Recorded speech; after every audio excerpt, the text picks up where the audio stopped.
What is going on, everybody? This is TPL Live. I am Justin at J_Persichetti on Twitter. That is Dives at Mr. Crockpot on Twitter. This is Chris Coyle at Ruzzer24. Ruzzer24 on Twitter. Yeah. Ruzzer, my bad.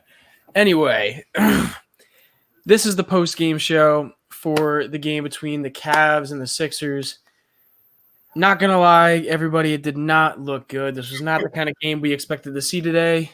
Coming into the game, we thought it was going to be a Joel Embiid show at game time decision. Joel was not in the starting lineup. They started Dwight Howard. All around, bad day for Philly fans. Bad day. What do you guys think, Dives? I know this is disappointing. What is your outlook on this game?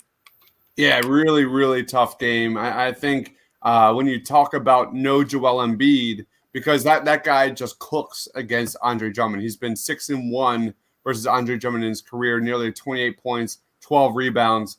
That was the ticket for this game. And when Joel Embiid was announced that he was out, you wanted to see Ben Simmons step up. And I'm talking about a guy that really just kind of fell flat. And I don't know if I'm going to call this one of those worst games of his career, because you look at last night's game versus the New York Knicks, that guy was unstoppable, especially defensively. 28 minutes, 6 turnovers on 4 assists. The Sixers starting lineup had 5 total turnovers versus the Knicks last night.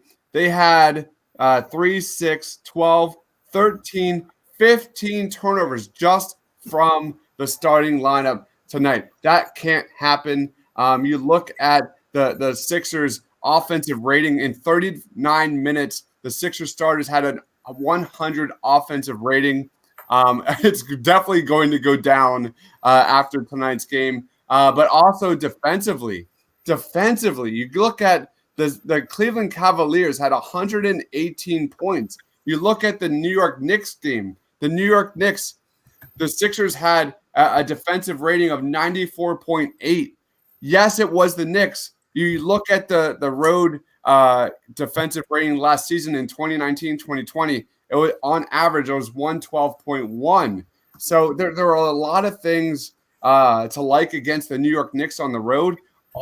Everything that kind of you hated to see versus the Sixers road woes in 2019-2020 kind of just showed their ugly face tonight. So it was a brutal one, man. This was not pretty. Yeah. How about you, Coyle? How do you feel about this game? What are your outlooks on it? I feel like I'm going to be hungover tomorrow because of how much I had to drink during this game tonight. Like it's absolutely horrendous. The showing that was brought up tonight. Diver gave a lot of stats on some things, but Dwight Howard, him getting into foul trouble so early in this game is insane, and how it affected this team that much. I'm so worried about tomorrow and my ability to work. That's what I'm really worried about, because the amount of alcohol that is coursing through my body right now. I want to piggyback off what Will just said, because that is a major, major thing. And I'm not saying it's a blueprint to beating the Sixers sans Joel Embiid when Joel Embiid is not on the court, because Dwight Howard has been the spark for this Sixers team. Last night he had 141 offensive rating, 87 defensive rating. His numbers has been terrific. When you saw Dwight Howard go to the bench, you look at a team without Joel Embiid, a legit option on offense. Dwight Howard is one of the best rollmans to the basket in the NBA. That whole option of pick and roll went straight out the window. You saw it from the jump. This team had no flow on offense. There was no rhythm. There was no spacing. The team was just done. And it was just something to kind of keep a mental note of. But it just speaks to how important and vital Dwight Howard is to this Sixers team moving forward. Dwight Howard is a major key to the success of the Sixers. And I want to bring that back to like how enjoyable the first 2 games were watching. Yes. Comparatively to what this game was. I felt like I was watching last year's Sixers. Like tonight was last year's Sixers watching. I literally instantly went back to that. Just, I think, absolute garbage basketball, where even if they would have won tonight, it wasn't enjoyable to watch. There was nothing going on. There was no cohesiveness. There was no plays being run. There was nothing. There wasn't off-the-ball movement. There was just nothing that you watched within this game that made you want to actually stick around and watch this game. Yeah, and by the way, Gianotto, the score ended up being 118 Cavs, 94 for the Sixers. Not what you want to see. Ultimately, I think obviously Dwight Howard, you can't have those fouls in the end of the game. I think he is going to make a big difference for this team. But ultimately, I think that the team missed Joel Embiid. Yeah. The first two games, Joel was really key in those wins and extending leads when they had them. Especially in the first game when they went up against into a clutch game. So not having that 20 to 30, basically 30-point score is going to make a huge difference in a game, obviously, and plus his defensive presence. So that's something that actually confused me a lot, was the defensive presence in general. I want to get into that, especially the defensive presence that this team is supposed to be known for, and that Doc Rivers has said he wants to live by, that Ben Simmons, Joel both said that they want to live by. It's kind of surprised me that just because Joel was out of the lineup, that defense went down so much. Yeah. Why do you guys think that just because Joel is out of the lineup, the defense went from letting a team score like about 100 points to 118? What do you guys think about that? Dibes, why don't you start off with that? Let me know. I'm going to piggyback off of what Coyle just said. It is without Dwight Howard being a presence in the paint. You look at points in the paint. The freaking Cavaliers outscored the Sixers by 30 points in the paint. 30 points. Let that sink in for just 1 second. That is absolutely ridiculous considering how that is the strength of the Sixers. So no Joel Embiid, no Dwight Howard. You lose your best roller to the basket. He had. You look at the Sixers' woes on the road against defending the 3-point shot, because they got killed on the road last year against defending the 3-point shot. Teams beat them 38% of it from three on the road last year. You look at the Cavs tonight, they were 39%. So like Coyle said, this was exactly 2019, 2020 over again. And that is just makes me want to just absolutely take all of this game tape and just throw it away and be like, it never happened. I think something that can be seen really easily as well is typically in a game where Embiid would be in going up against Drummond. Drummond's getting like 3 fouls in the first quarter. A lot of times that happens. Drummond had 1 personal foul this whole game, and that should show, I think, a lot in the statistics. I think something that should be more clear is that Ben Simmons not taking advantage of Joel not being in the paint and driving in there. I think Ben should be that guy getting Drummond into foul trouble in that game. Drummond ended up with 24 points on 14 rebounds. Basically a Joel game with a little bit of less scoring. And that's not Drummond. Drummond is not like that. Part of it is, like we said, because Dwight Howard's not in there, but Ben Simmons really does need to step up in moments like this, and I think that's really what we expected. Coming into this game, I had him getting a triple-double. Yeah. You're going up against Colin Sexton and Derrick Young. You would think that Ben Simmons would just attack, and get those guys in mismatches in the paint. Did we see that at all tonight? I think you saw him getting into the paint tonight, but what the biggest issue, I think, was that when he got into the paint, he was not looking to score. He was looking to pass. And you saw that throughout most of the game when he was in there, is he would get into the restricted area, jump up with his feet up. And we talked about this a little bit during the game, jump up and look for a pass. And a lot of times that turned into a turnover. And it's it's unfortunate And because I think that has a lot to do with how Ben's thinking. For him, with him being like, oh, if I'm going to be attacking, we're going to start drawing, and I'm going to start seeing a lot of that drop, especially with Joel not being in the game. And you didn't see it happen because there was no presence. Yeah. With anything, like they didn't have to, like the whole Dwight Howard not being in this game literally changed this, and it literally comes back to not having a offensive inside presence that normally allows those open threes and those different things. And we definitely saw open threes tonight, but we're still not hitting our threes. And I will say that was one of our obvious big issues there is the fact that it's even when those 3-pointers were open and Ben was getting the ball to him, or we were swinging it around the horn, getting the ball to open 3-point shooters, they weren't dropping. I mean, you can even look at it like this and saying Seth Curry was 2 for 7 from 3. We have Furkan going 0 for 5. how many? Mike got 3 for 7. What's up? Did he step out of bounds tonight? I don't think he did. I don't think he stepped out of bounds tonight. All right, that was my first stats pull of Furkan is always a any out of bounds. So we're already a plus on that.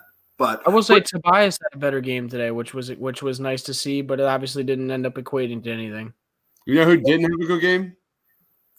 Danny Green. Danny Green has 12 total points in 3 games so far for the Sixers. Yeah, I was about to say, let's be honest, he hasn't really had he hasn't had any good offensive good games yet during the first 3 games of the season. He's played decent team defense, I've noticed, but I think we have other shooters on this team that should be able to produce from the 3-point line. I don't think we just have to be relying on Danny Green in that position. I think our shooters like Furkan and Seth, who are supposed to be our shooters, need to play better in this kind of game.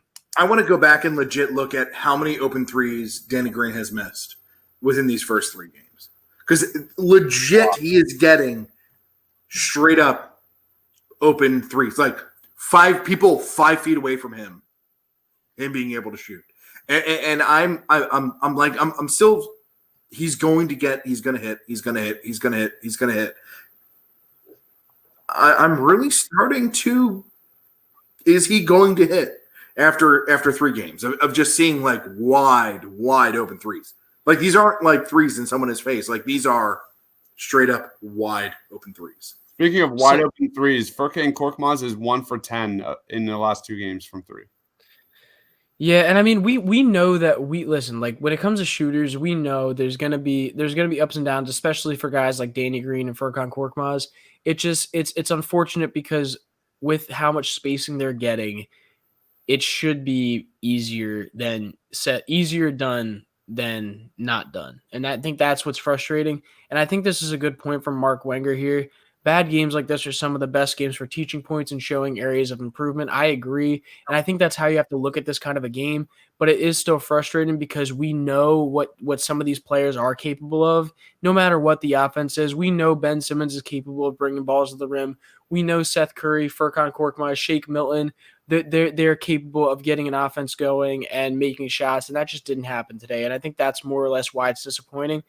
Something that I also noticed is Shake Milton only shot the ball 6 times today and went 2 for 6 with a minus 22 score of the game. And it's like somebody like that who, when Joel is out of the game, I expect to step up in that situation. It kind of surprised me. And I don't know if that is because offense, how Doc Rivers has the offense. I don't know. What do you guys think that is? Yeah. So I want to kind of talk about that. I think that has a lot to do with him not knowing, being new into the NBA, where you have Shake, and Shake's never been an attack first. He's always been a kind of, we'll sit back, we'll shoot. But when you have Joel Embiid, who's literally just taking lanes, and you're seeing all the floor in the world, you're going to start attacking more. And when you don't have that, you're not seeing Shake take those different types of paths, or you're not seeing him start to go in there, have a little bit more room, and then take that jump back that he's used to saying. So, your thoughts? It's very much related to Dwight Howard not being on the court with Shake Milton, because Shake Milton thrives in the pick and roll with a big rolling to the basket. Not having that guy, I liked what I saw from Tony Bradley in the first half. He actually showed some impressive defense, but let's be real here. There's a reason why too much Tony Bradley is a problem, especially. You will never say that ever. Ever. Tony Bradley boys, what? Shake not having that kind of pick and roll weapon in his arsenal. Shake Milton is a terrific pick and roll player. And what's interesting to see over these last two games compared to the first two preseason games and that home opener is that in the beginning you saw Shake Milton facilitate the pick and roll more. And then these last two games, you're seeing Shake Milton really play off ball more. So I think Shake Milton needs to be driving to the basket way more often than we've seen in these last two games. I'm not sure why that is. I said it over and over again that this is like kind of the most fun aspect of this team is Doc Rivers figuring out who is off ball and who is on ball between Tyrese Maxey and Shake Milton. And that's just something to keep an eye on. But Shake Milton needs to run that pick and roll. That guy thrives in the pick and roll. This comment's interesting to me. In my opinion, it says by Matthew, it says, I'm assuming in my opinion, I think we played sloppy, but I feel like this game is good for us. So we know what to do when Joel Embiid or Ben Simmons is out. I think we've learned what I don't necessarily think we've learned what to do. I think we've learned that what not to do and like what we need to be better at. Like I think we did things in this game that could be beneficial when Joe is not in the game. I think the problem is our execution of those things. I also we had one game where they looked poor, the starting lineup looked poor. Then we had a next game where the starting lineup looked great. And then we had a third game where Joel Embiid was out. That's not a sample size, guys. So let's not pretend that we actually have a sample size to really kind of uncover and discover what is going on with the starting lineup and how efficient they can be. My only point with that is we don't know. And I think Joel Embiid and Ben Simmons are everything for the Sixers moving forward. And in terms of making that next step, taking that next step in their development and getting past the second round in the playoffs. But like Chris Dunn here says, we learned nothing this game. If you don't have Joel Embiid and Ben Simmons, the team is just an average team. I also don't agree with what Chris said. Like we talked before, the last two comments, we're talking about a learning experience. This isn't Brett Brown. We have a coaching tree now that is allowing us to be able to actually adjust and take some things from this game and put it into play with the different. I strongly believe Doc Rivers will look at this game as a straight up learning experience for a lot of things, because we even got excited and I'm going to say we did. Look, we looked at this bench and we were like, oh, my pants got a little tight in the back because of this bench. We need to calm ourselves down a little bit and say, hey, is this bench as good as what we thought it is? But once again, is this a different game when you have Joel in the game and you're running a certain offense and you're running certain things? I think with that, I think this game is different, just in the fact that there's no way Drummond is in this game as much as he is if Joel's playing. Once again, we touched on it before. Drummond had one personal foul this whole game, and typically Drummond is like in foul trouble at the end of games when he goes up against Embiid.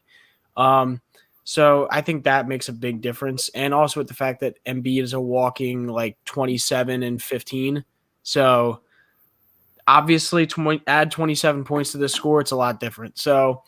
But now I want to get into this. There's something strange with Doc's offense. I can't put my finger on it. We've talked a lot in games about Furkan getting the ball a little bit more than we would expect. We talked a lot about just in general about the different guard play that we've noticed from years past with Brett Brown. What do you guys think about Doc's offense? What do you think is going to change? What do you think about it in general? I think you're going to see shots being hit. Say that one more time, Quill.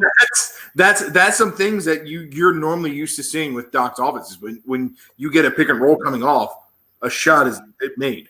Like it we are missing so many open shots. It's insane. Yeah. It's insane. Mm-hmm. And that's my take on it. It's like Doc's offense works. You've seen it work over and over and over and over and over again. But you don't see us making shots. Like, and do you think us not making shots has more to do with the newness of the offense to some of the players who've been working in Brett Brown's offense for the past 3 years? Or do you think that it has more to do with just bad execution from players who are just subpar? I honestly think it's a surprise that they're that open.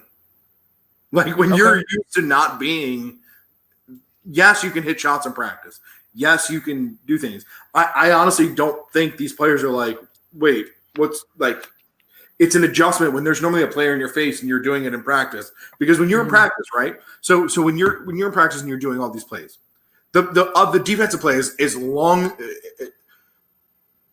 They know the plays, right? So they're going to cheat. As your coach can tell you, stop cheating on the play. Stop cheating on the play. They know the play. They're going to be cheating on plays. They're going to be doing things. So there's going to be a player in their face putting their hands up. There's going to be a player going up and being that. You're going to see these players start hitting wide open shots only because they're wide open. But if it's starting to come where players are getting videotape and they're starting seeing things and you're getting players in their hands, or they're getting their hands in their face and they're starting to see this, you're going to see the normal, this is what I'm used to seeing. As I come off this is what I'm used to seeing. And as much as you want to say, like, basketball is a straight up, this is what I do. It's very rhythm. I do this every single time. And if I don't do this and I don't see this, it's kind of weird to me. If I don't see this background, it's weird to me. Which is why who was the stadium that had like that weird ring that like the shots were literally a different percentage because they didn't have a ring or they had like a different background. It was a college stadium. I can't think of what it was, but because of how the bowl sat, it made the rim seem further away, no matter where you shot from. And the percentages were so down. All right, so Dibes, what do you think about this? Do you think it's Doc? Do you think something's strange with Doc's offense? Because I know especially you have commented on Furkan getting a lot of moments with the ball in his hands. What do you think?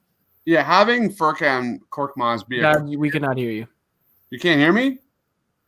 I can hear you. I can't hear you then. My audio just went out. Keep talking. Go ahead. All right. Furkan Korkmaz being a creator in the pick and roll is definitely puzzling. So that is definitely something that I didn't expect. We saw in the preseason, we saw in so far through 3 games for sure. But one of the things that like I'm most puzzled on is the Sixers getting out rebounded, especially with offensive boards.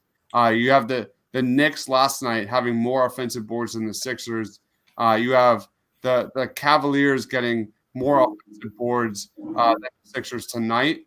That's where I go, is when you have a team that has size, that they should be built to really outmuscle these kind of teams like the Cavaliers. That's where my concern is. Part of 50% of my heart just says throw this game out and just chalk it up to a team that has a new coach, a new scheme, a new supporting cast. They just missed their best player. I don't want to look into this as much as I should.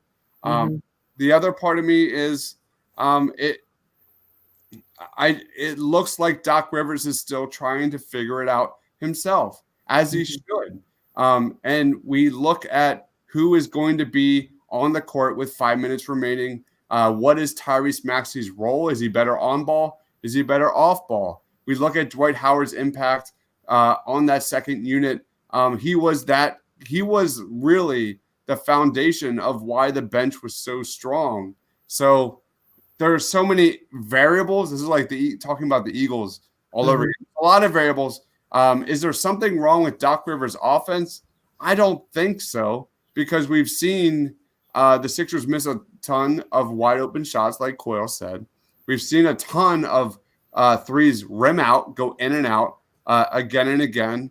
I really don't want to look into this that much. It's one game where variables are on the table that won't present themselves moving forward. I think the one thing that I want to see improve is the starting lineup with that many turnovers is really concerning. When you have a starting lineup with 13 something turnovers, like that to me is Ben Simmons, and Ben Simmons was almost checked out tonight. I don't know what was going on. Was he pressing or what? But that is a very big concern because you look at last year when in the playoffs with Joel Embiid and no Ben Simmons during the playoffs versus the Celtics, like that team didn't have a chance. They got swept. But this was like, I honestly thought that Ben Simmons was the engine for this team. I thought he was. You would see more pace today. You would see a faster pace today with Ben Simmons, like you said, Justin, a triple-double. Like, how many points off turnovers did the Cleveland Cavaliers like? It was almost like an exact opposite of what I expected tonight. So that's my little spiel. No, and I understand that completely. And like, I think the biggest thing that we need to understand, and that Doc has been saying, and like you just mentioned, Chris, was that it seems like he is still trying to figure things out, and that's to be expected. He's been saying pretty frequently, and the players have even been saying that the offense is still not figured out, and they need to win games right now with on the defensive end. And I think that's what surprised me the most, is that defensively we looked awful. Wow. And so if this is how it's gonna be, and we're gonna struggle this much offensively, I think defensively they need to show that they're gonna be elite. And today, against a Cavaliers team that honestly, that their talent isn't, even without Joel Embiid on the floor, is not up to par with ours, I thought we were going to be able to handle them a lot better. Yeah. This is a funny comment here. The season is over. We should just flop and go for a number 1 draft pick. I mean, listen, it's not too late to do that. It's not too late. I think is basketball. Does Jamar Chase play basketball? Anybody know? So this is something that we've been pretty against this stream and for the past few streams. But Dives, I want you to get a load of this one. You guys want to talk about this, or are we leaving this alone? I'm not talking about it. No. I think that's sarcasm. No, that's definitely sarcasm. Oh, it definitely is. But in general, I think, like, all around, what are our things that you guys want to see next game? What is the big thing you want to see fixed for the next game? I would like to see Joel Embiid next game. Agreed. Agreed. Like, that's really it's about cutting down the turnovers. It's about giving a better effort, hustling for offense boards. It's about not getting Dwight Howard in foul trouble. All those things. Shake the ball in his hands. Period. Come on, Doc. I love Tyrese Maxey as much as the next guy, but Shake Milton needs the ball in his hands in the pick and roll. Period. Him, White. Period. Pick and roll. That is a no-brainer. I don't understand why they kind of have been going against it these last 2 days. I think Doc is trying to figure it out, or perhaps the logical answer is Dwight Howard is only prepping him to play off ball next to Ben Simmons in the starting lineup moving forward, or he's trying to boost Furkan Korkmaz's trade value, which is doing the exact opposite right now. So I got just it. You can't have that many turnovers. You can't have that many turnovers and expect to win. If you're going to get killed on the offensive glass, in the paint, and have all these points off turnovers, you have no shot, none. Nope. And turnovers is the big thing, right? When you watch good basketball, they don't turn the ball over. Like, why have these last games been so fun to watch? No turnovers. It's not sloppy basketball. It's not that, you're seeing people running down the court and then just giving up the ball and it coming back the other way. Good basketball comes off of not turning the ball over, and that's really the thing I want to say. I've enjoyed these last few games because we haven't been turning the ball 20 times over in the first half. And that's really what tonight was. Why it brought me back to last year is this was last year basketball, where you're just running down the court and here's the ball. Let's go the other way. I think this comment is pretty telling to what we need to think about this. The Joe Show says, there's no need to panic. Got to remember how many preseason games the NBA played. Going to be rusty and things will get figured out. I completely agree. I think that's a great way of saying it. And I think that's honestly all that needs to be chalked up for this game. I will say Mike Missinelli disagrees and saying, thinking with Harden, Sixers would have more than 48 at the half against the Cavs. So Mike Missinelli also lives in 1970s basketball, so he's been absolutely wrong in everything that he's talked about. A lot of things. So he can. Anybody know how many championships James Harden has? Like, what am I missing here? Yeah. Like, please. Like, I fully agree with Brian, the Joe Show.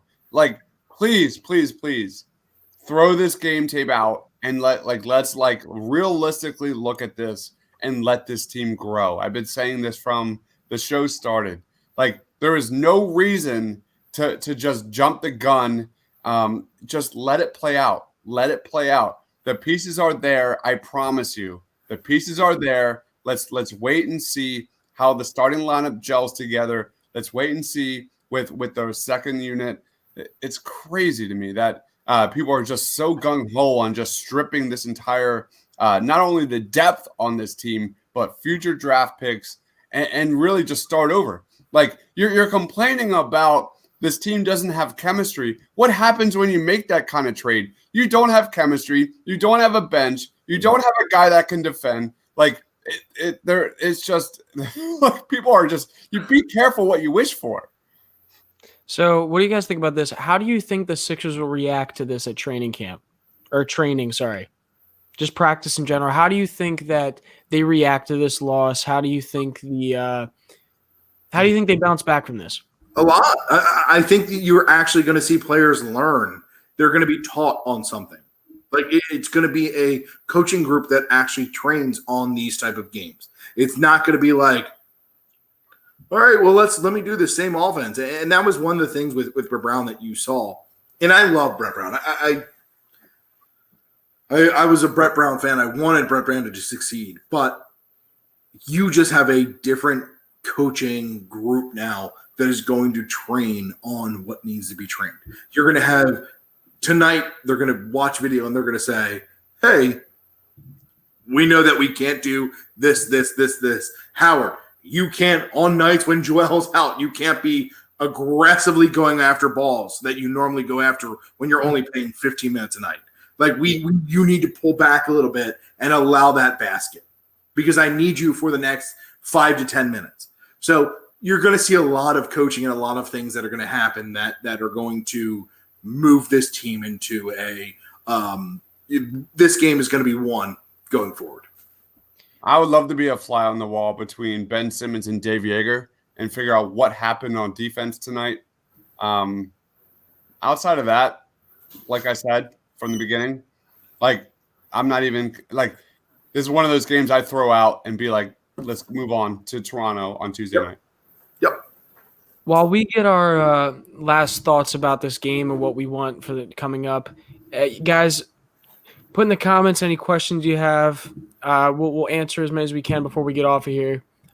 So in all, final thoughts about this. What just in general, final thoughts, anything. Oh, baby. What a day. What a day for Philadelphia sports. Eagles are out of the playoffs versus the Cowboys. The Sixers got a brutal loss versus the Cleveland Cavaliers. One day at a time. But my final thought here is that the Sixers do have a really good team. The Sixers do have a really good team, a roster that's constructed to be built around Ben and Joel. Not the Eagles. I think they have a serious mess.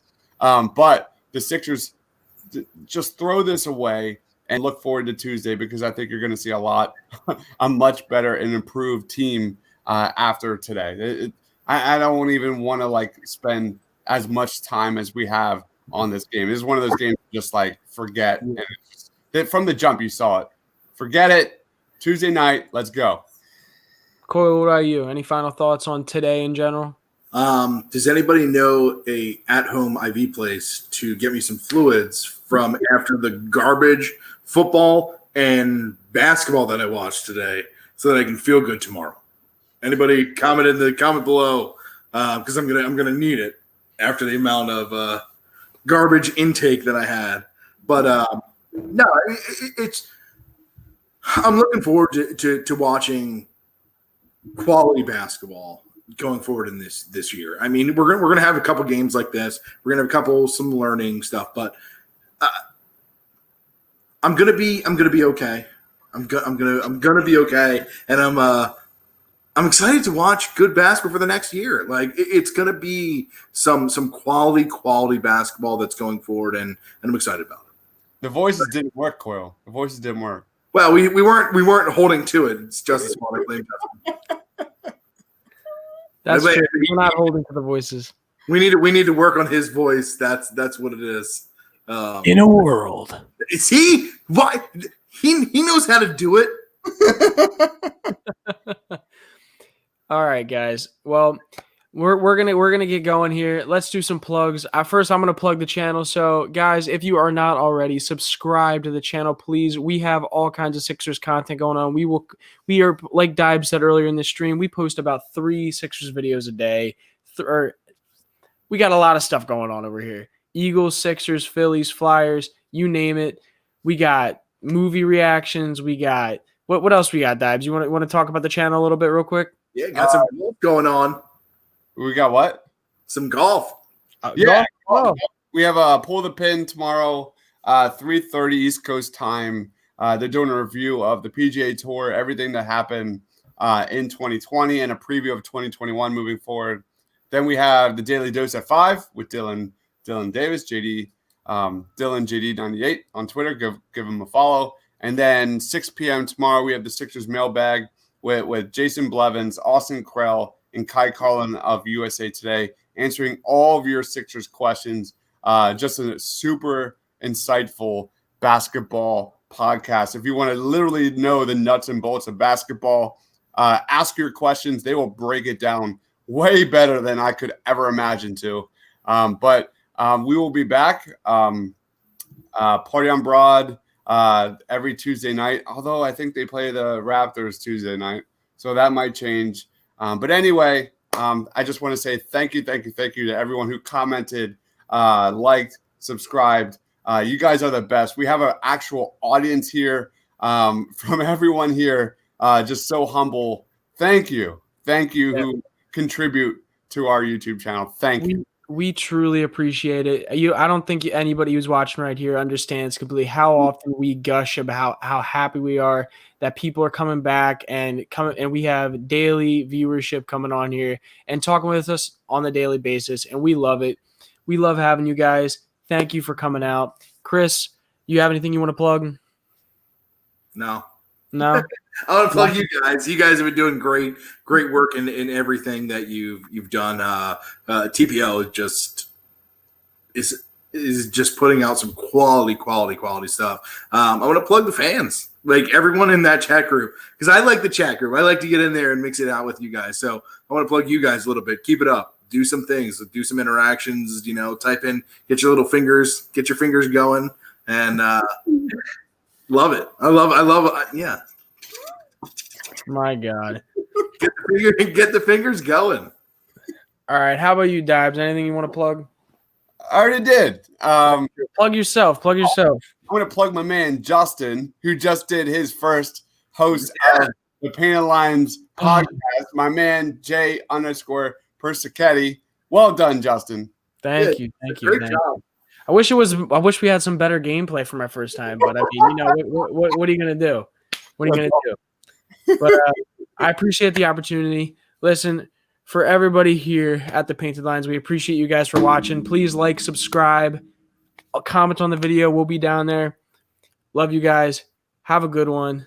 For Dibes, for myself, for Chris Coyle, we'll see you guys next time.